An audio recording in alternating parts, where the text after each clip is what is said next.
నమస్తే అండి. ఇప్పుడు మనం లోపలి పళ్ళని అంటే పళ్ళ యొక్క లోపలి భాగం, ఈ లోపలి భాగాన్ని ఏ విధంగా బ్రష్ చేయాలి అనేది మనం చూద్దాం. ఇప్పుడు బ్రష్ ఇట్లా తీసుకుని అంటే పేస్ట్ పెట్టిన తర్వాత ఈ లోన భాగాన్ని ఈ విధంగా బ్రష్ చేయాలి.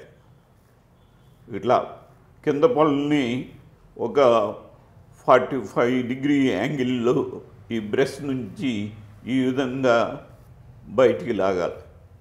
అట్లాగే పైన కూడా ఈ విధంగా బ్రష్ చేసినట్లయితే ఈ లోన భాగం కూడా క్లీన్ అవుతుంది అన్నమాట.